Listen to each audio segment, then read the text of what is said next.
विशिष्ट शिक्षकों को वेतन नहीं मिला है, शिक्षक को कामधेनु गाय बना दिया गया है, दूह लो जितना दूहना है। महोदय, ये 5,20,000 जो शिक्षकों की संख्या हो गई, उसमें कितने विशिष्ट शिक्षक हैं। विपक्ष जो है हंगामा किया और इसके कारण जो है हाउस एडजॉर्न हो गया। इन्होंने कहा कि हम बोलने ही नहीं देंगे, तो बोलने नहीं देंगे तो यहाँ पर काम मुंह ताकने के लिए आए थे विधान परिषद में। सरकार ही जज है, सरकार ही वकील है, सरकार की दलील है, तो अपने बैठना है, अपन पीठ अपने थपथपा लेना है, अपने बोल लेना है, अपने सुन लेना है। शिक्षक को जो भांति भांति में आप बांटे हैं, तो 5,20,000 आप क्यों गिना रहे हैं। माँ जानकी विश्वविद्यालय की स्थापना हो, माता सीता के नाम पर ही वहाँ पर एक विश्वविद्यालय की स्थापना हो।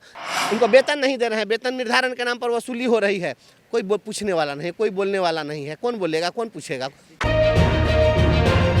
हमारे साथ कैमरे के फ्रेम में जो शख्सियत है वंशीधर बृजवासी जी हैं। संघर्ष से इनका जीवन शुरू हुआ है और उसके बाद बिहार विधान परिषद के सदस्य बने। वंशीधर जी, शीतकालीन सत्र चल रहा है, जिस प्रकार से शिक्षकों का मुद्दा हो, जनता का मुद्दा हो, तमाम मुद्दे को लेके क्या लगता है कि शीतकालीन सत्र में आप जो आवाज़ बुलंद कर पा रहे हैं या आपके आवाज़ को रोका जा रहा है? क्या कुछ शीतकालीन सत्र में बातें को रख रहे हैं? शीतकालीन सत्र जो सरकार जो अभी जो शुरू की, तो शीतकालीन सत्र तो मात्र 3 दिन का इन्होंने डिजाइन किया, मात्र 3 दिन का इन्होंने कार्यकाल बनाया।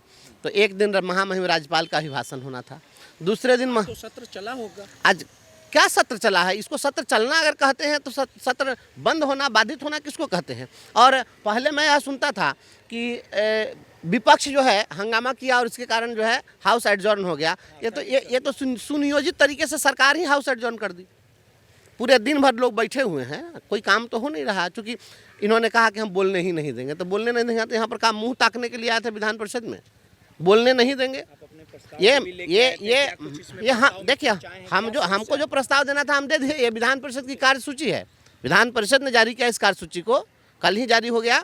तो महामहिम के राज्यपाल के अभिभाषण पर जो परिचर्चा होती है उसमें लिख करके देना होता है संशोधन, कि अगर कोई संशोधन चाहते हैं तो आप अपना लिख करके दीजिए। तो हमने अपना संशोधन दिया और उस संशोधन को इन्होंने अपने एजेंडा में मिलाया। आज की कार्यसूची में इन्होंने दर्ज किया, एजेंडा में दर्ज है, इसको आप देख सकते हैं। और इस एजेंडा में जो हमने जो कुछ भी बातें रखी, हम चाहते थे कि हमको मौका मिले तो इस बात को रखें, लेकिन सीधे सीधे वहाँ पर कह दिया गया कि नहीं, यहाँ किसी को भी बोलने का मौका नहीं दिया। सभापति जी ने कह दिया, सभापति जी का था कि नहीं, कोई नहीं बोलेंगे, सीधे मुख्यमंत्री बोलेंगे। अब सवाल है कि सरकार ही जज है, सरकार ही वकील है, सरकार की दलील है, सरकार का निर्णय है, तो अपने बैठना है, अपन पीठ अपने थपथपा लेना है, अपने बोल लेना है, अपने सुन लेना है, और यहाँ से मिठाई खा के चल जाना है। तो अब इसका कोई जवाब तो नहीं है। अब हम लोग यहाँ आए थे कि अब बात रखते, और हम तो सरकार के पक्ष की ही बात करने आते हैं। हम विपक्ष की भूमिका में हम नहीं रहते हैं, हम बिल्कुल समालोचक की भूमिका में, हम आलोचक की भूमिका में नहीं रहते हैं। हम जो सरकार का जो अच्छा पक्ष है उसको भी कहना चाहते हैं, और जहाँ पर सरकार विफल हुई है उसको भी कहना चाहते हैं। तो हम तो यह कहना चाह रहे थे कि सरकार ने जो कल राज्यपाल के भाषण में जो भी बातें रखी, उसमें सरकार की बहुत अपनी उपलब्धियों को नहीं रख सकी, और उन्हीं उपलब्धियों की मैं चर्चा करना चाह रहा था।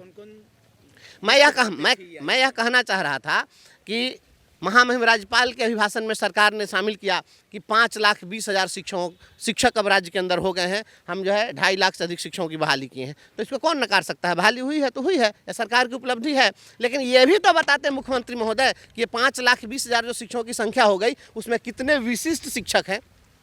ये 5,20,000 शिक्षक नहीं हैं, 5,20,000 शिक्षक में 2.5 लाख विद्यालय अध्यापक हैं।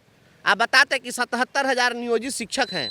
आप बताते कि कितने हजार विशिष्ट शिक्षक हैं, कितने उत्कृष्ट शिक्षक हैं और कितने निकृष्ट शिक्षक हैं। शिक्षक को जो भांति भांति में आप बांटे हैं, तो 5,20,000 आप क्यों गिना रहे हैं? और यदि 5,20,000 गिना रहे हैं, तो अगर सभी के सभी शिक्षक हैं तो फिर अलग अलग पद नाम क्यों है, अलग अलग संवर्ग क्यों है? आप सभी को एक साथ समेकित करके और सबको जिला संवर्ग का शिक्षक घोषित कर दीजिए। हम यह बताना चाहते थे। राज्यपाल के अभिभाषण में सरकार ने इसका उल्लेख ही नहीं किया। यहाँ पर अभी मेट्रो शुरुआत हुई है बिहार के अंदर, पहली बार लोगों ने देखा मेट्रो को दौड़ते हुए। पटना में तो मेट्रो की शुरुआत हो गई, तो सरकार को इसके लिए बधाई मिलनी चाहिए कि नहीं? मैं तो बधाई देना चाहता था सरकार को, लेकिन मैं यह कहना चाहता था कि पटना में मेट्रो दौड़ाने से क्या हो जाएगा?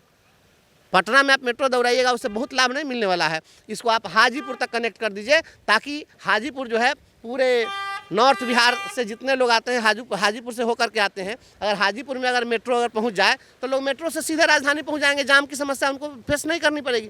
तो हम सरकार की उपलब्धियों की भी चर्चा करना चाहते थे। हम यह बताना चाहते थे कि आपने राज्यपाल के अभिभाषण में सीतामढ़ी में जो सीता माता के जो भव्य मंदिर का जो शिलान्यास हुआ, आपने उसको शामिल नहीं किया। हम बताते कि आपने बहुत बड़ा निर्णय लिया है, बधाई के पात्र, हम सरकार को धन्यवाद देते इसके लिए। लेकिन हम यह भी कहना चाहते थे कि जब शिलान्यास का कार्यक्रम हुआ उसमें वहाँ की मेयर रौनक जहाँ को आप कार्यक्रम स्थल पर घुसने नहीं दिए। आप क्यों नहीं घुसने दिए? उसके गैर हिंदू होने के कारण या महिला होने के कारण, अब ये सरकार समझे अपना, लेकिन हम उसमें बहुत पढ़ना नहीं चाहते हैं। लेकिन हम यह कहना चाहते थे कि जिस प्रकार से आपने वहाँ पर मंदिर की शुरुआत कर दी है, शिलान्यास मंदिर का हो गया है, बधाई के पात्र हैं, हम धन्यवाद देते हैं सरकार को। होना चाहिए, माँ सीता की पुण्य भूमि पर बनना चाहिए। लेकिन वहाँ पर के लोग चाहते हैं कि सीतामढ़ी में उसी प्रकार का माँ जानकी विश्वविद्यालय की स्थापना हो, माता सीता के नाम पर ही वहाँ पर एक विश्वविद्यालय की स्थापना हो, जहाँ पर पहुँचने के लिए किसी को हिंदू या मुसलमान के आधार पर, महिला या पुरुष के आधार पर, जाति धर्म के आधार पर सभी लोग आएँ और केवल धार्मिक दृष्टिकोण से नहीं आए, शैक्षणिक दृष्टिकोण से आए कि वह ज्ञान का यहाँ से दीपक जला करके जाएँ और पूरी दुनिया में नाम हो सीतामढ़ी का। तो हम यह अच्छी बात कहना चाहते थे। हम कहना चाहते थे कि मुजफ्फरपुर, आप देखिए अब तो पूरा एक तरफ से आपको वोट इतना मैंडेट मिला है, तो मुजफ्फरपुर की जनता अब चाह रही है कि मुजफ्फरपुर को उप राजधानी घोषित करिए। पूरे नॉर्थ बिहार के लोग मुजफ्फरपुर से होकर कहीं आते जाते हैं, वह बहुत बड़ा व्यापारिक स्थल भी है। तो आप जो है मुजफ्फरपुर को बिहार की उप राजधानी घोषित करिए और वहाँ पर हाई कोर्ट की बेंच स्थापित करिए, लोगों को पटना आने जाने की ज़रूरत नहीं पड़े। हम इसके लिए बात करना चाहते थे। हम चाहते थे बताने के लिए कि अभी राज्य के अंदर में जो आप शिक्षकों की बहाली की, इसके साथ साथ आपने पहली बार राज्य में प्राथमिक विद्यालयों में प्रधान शिक्षकों की आपने बहाली की। सरकार चर्चा नहीं की, पता नहीं कि इनके सेक्रेटरी लोग क्या कर रहे हैं। नहीं दिया गया। नहीं, ये बात सरकार को कहना था ना, सरकार अपना पीठ थपथपाती। हम पीठ थपथपाने आए थे सरकार का कि आपने राज्य के अंदर में 35,000 के लगभग में प्राथमिक विद्यालयों में आपने प्रधान शिक्षकों की बहाली कर दी है। और हम यह कहना चाहते थे कि आप बहाली की इतनी की तो आप चर्चा क्यों नहीं की? हम यह बताना चाहते थे कि आपने बहाली की, लेकिन इन प्रधान शिक्षकों को 4-4 महीने से 5-5 महीने से वेतन नहीं मिला। तो हम इस पर आपका ध्यान आकृष्ट करना चाह रहे थे। तो हम कौन सा गलत करना चाह रहे थे? हम तो चाहते थे कि भाई सरकार जो कर रही है उसकी उपलब्धियों की भी चर्चा हो, लेकिन जहाँ पर नाकामियाँ हैं उसको भी जो कहा जाए। हम कोई विपक्ष के नेता बन के नहीं आते, लेकिन आपने किसी को बोलने ही आपने नहीं दिया। जितने भी आप विशिष्ट शिक्षक आपने जितने भी बनाए, विशिष्ट शिक्षकों को वेतन नहीं मिला है। शिक्षक को काम धनु गाय बना दिया गया है। दूह लो जितना दूहना है, शिक्षा विभाग के पदाधिकारी से दूहने में लगा हुआ है एकदम, जितना दूह लो। इनको वेतन नहीं दे रहे हैं, वेतन निर्धारण के नाम पर वसूली हो रही है। कोई पूछने वाला नहीं, कोई बोलने वाला नहीं है। कौन बोलेगा, कौन पूछेगा? शिक्षकों की हालत भी दयनीय होती जा रही है। निश्चित रूप से शिक्षकों को टॉर्चर किया जा रहा है। आप देखिए कल अररिया में शिक्षिका की हत्या हुई है, शिक्षिकाओं की हत्याएं हो रही है, टॉर्चर किया जा रहा है, रंगदारी की मांग की जा रही है। अब इस पर हमारे राज्य के मुखिया को सोचना चाहिए, इस पर निर्णय लेना चाहिए। आप कह रहे हैं सुशासन की सरकार है और यहाँ पर जैन मुनि आ रहा है मुजफ्फरपुर में, तो यहाँ पर आप देखिए वहाँ गोपीनाथपुर दोकरा में क्या हो रहा है कि वहाँ पर जैन मुनि के साथ दुर्व्यवहार हो रहा है। अब जैन मुनि के साथ भी दुर्व्यवहार होने लग गया है, उनको धमकी दे रहे हैं जान मारने की। तो कोई काहे के लिए आएगा यहाँ बिहार की धरती पर? जैन धर्म के लिए लोग आते हैं यहाँ पर। भगवान महावीर की जन्मभूमि है और वहाँ पर जैन साधु के साथ इस तरह से व्यवहार हो रहा है, शिक्षिका की हत्या हो रही है। ये तमाम चीज़ों को उठाना आखिरी दिन रहेगा, कुछ नहीं होना। आखिरी दिन अपना इनको विधेयक पास कराना, विधेयक पास कराएंगे। बस इनको अपना काम करना है, दूसरे का कुछ नहीं सुनना है। और स्टूडेंट के लिए ये घोषणा जो कल जो महामहिम राज्यपाल जो अभिभाषण दे रहे थे, उस अभिभाषण में इन्होंने इस चीज़ को छोड़ दिया।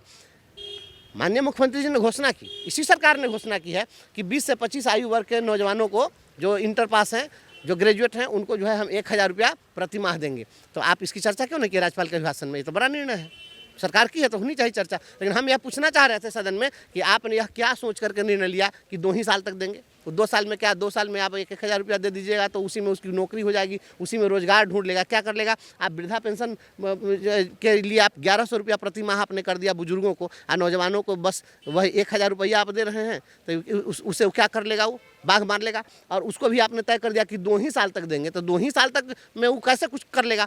आपने तय किया है कि अधिकतम नौकरी ढूंढने की अधिकतम उम्र सीमा 37 वर्ष, आरक्षित कोटि को 40 वर्ष है।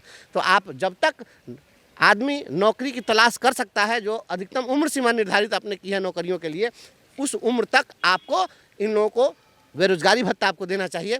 इसके लिए हम बात करना चाहते थे, मौका नहीं दिया गया। चलिए, सीधे तौर पे एमएलसी वंशीधर बृजवासी जी थे, अपने बातों को बेबाक तरीके से रखते हैं और तमाम जनता के हित के लिए मुद्दे को सदन में बोलना चाहते थे, लेकिन इन्हें बोलने नहीं दिया गया और काफ़ी कहीं ना कहीं आहत थे। सहयोगी अनिल के साथ रोहित, माय पीडीए समाचार, पटना।